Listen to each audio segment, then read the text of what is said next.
نحمدہ ونصلی ونسلم علی رسولہ الکریم وعلی آلہ واصحابہ اجمعین اعوذ باللہ من الشیطان الرجیم بسم اللہ الرحمن الرحیم شہر رمضان الذی انزل فیہ القرآن ھدی للناس صدق اللہ مولانا العظیم۔ ناظرین کرام، السلام علیکم ورحمۃ اللہ تعالی وبرکاتہ۔ شعبہ علوم اسلامیہ institute of southern Punjab Multan کے پروگرام ادراکیات کے ساتھ میں ہوں آپ کا میزبان سید افتخار علی گیلانی۔ ناظرین، آپ رمضان المبارک کی اسپیشل ٹرانسمیشن ملاحظہ فرما رہے ہیں۔ رمضان المبارک کا بابرکت مہینہ جس میں قرآن مجید کو نازل کیا گیا، جو ہدایت ہے پوری کی پوری انسانیت کے لیے، تو رمضان اور قرآن کا آپس میں بڑا گہرا تعلق ہے۔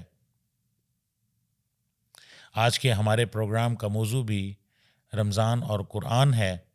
اس اہم موضوع پر گفتگو کرنے کے لیے ہمارے اسٹوڈیوز میں جو مہمان اسکالر موجود ہیں، آپ صدر شعبہ علوم اسلامیہ institute of southern Punjab Multan میرے استاذ محترم جناب پروفیسر ڈاکٹر مفتی سعید الرحمن آوان صاحب، السلام علیکم ڈاکٹر صاحب۔ وعلیکم السلام ورحمۃ اللہ۔ ڈاکٹر صاحب، سب سے پہلے تو میں بے حد ممنون ہوں کہ آپ اسٹوڈیوز تشریف لائے۔ ڈاکٹر صاحب، رمضان اور قرآن کا آپس میں بڑا گہرا تعلق ہے، اس حوالے سے کچھ فرمائیے۔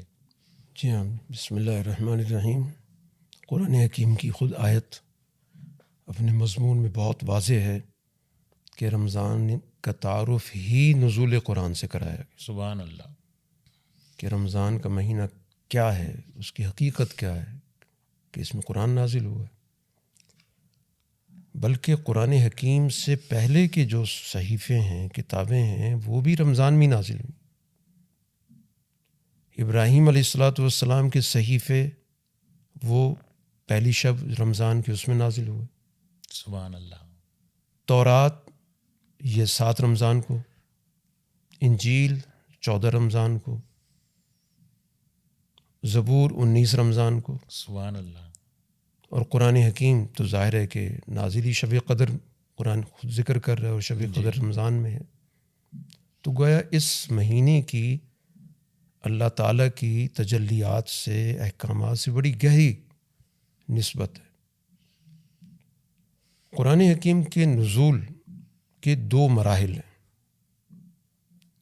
ایک مرحلہ وہ ہے جس کا قرآن یہاں ذکر کیا کہ رمضان میں نازل ہوا، جی، تو یہ نزول ہے لوح محفوظ سے آسمان دنیا۔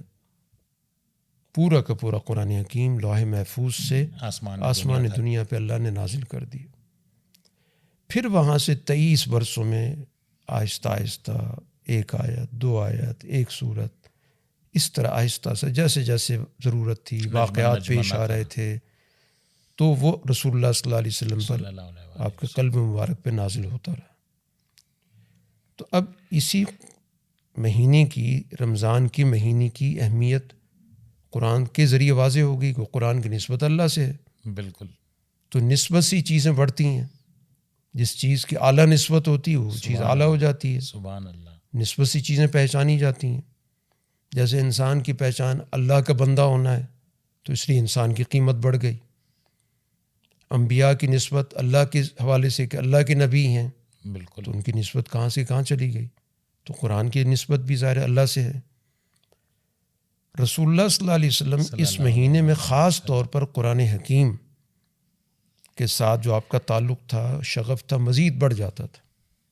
ویسے تو ہر وقت ظاہر قرآن سے ہی آپ کا تعلق ہے، قرآن آپ پہ نازل ہو رہا ہے، آپ لوگوں کو پڑھا رہے ہیں، سکھا رہے ہیں، لکھوا رہے ہیں، یہ تو پوری زندگی کا آپ کا معمول ہے۔ بالکل۔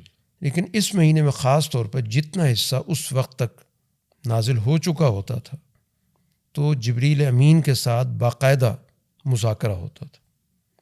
یعنی جیسے ایک استاد شاگرد کو سناتا ہے، شاگرد استاد کو سناتا ہے، تو جبریل امین آپ کو سناتے، آپ ان کو سناتے تھے۔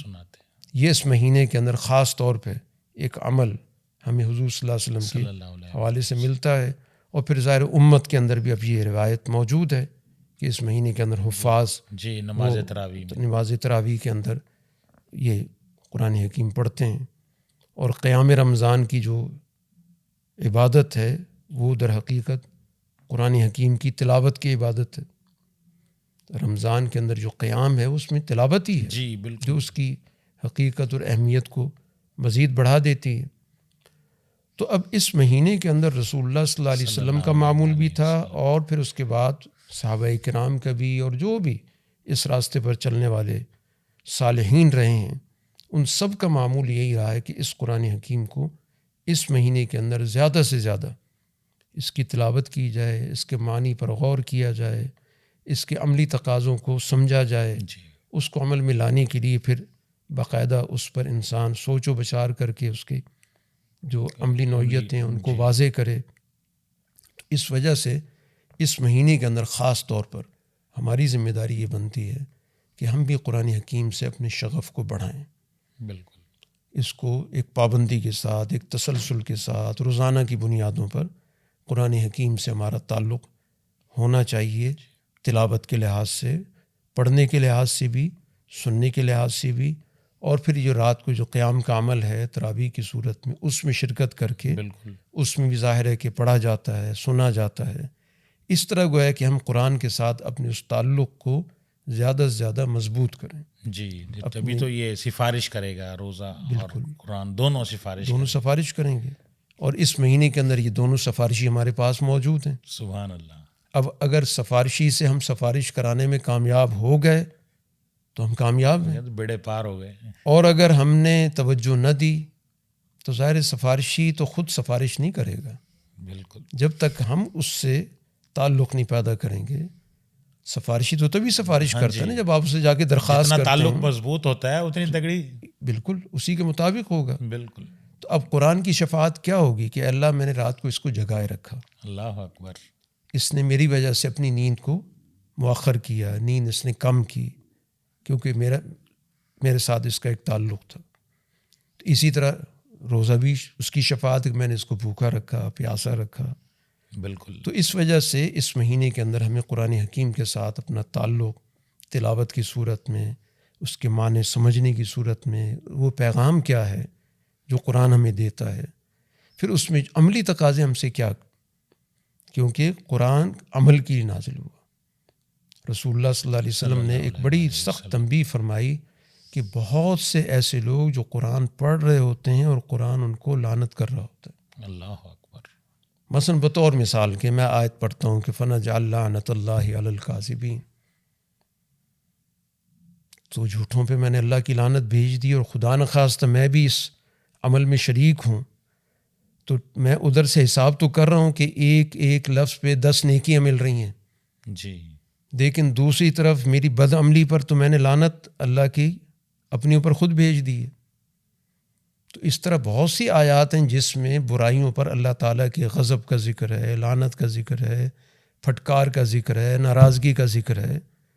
تو اگر میں وہ برائیاں ہیں میں ان کو پڑھ رہا ہوں اور پھر انہی برائیوں میں ملوث ہوں، تو پھر اس کا مطلب کیا ہوا کہ میں قرآن سے بجائے سفارش کا کام لینے کے میں اس کو اپنے خلاف گواہ بنا رہا ہوں.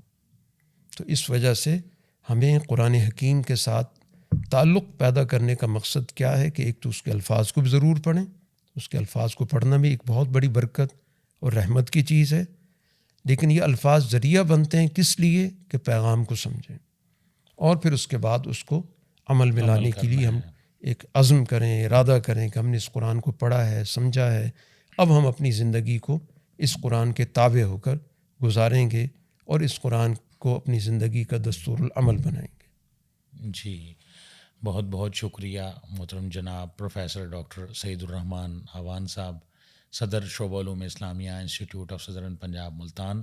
آپ تشریف لائے اور روزہ اور قرآن کے حوالے سے آپ نے بہت مدلل اور تفصیلی گفتگو فرمائی. آپ کی تشریف آوری کا بہت شکریہ.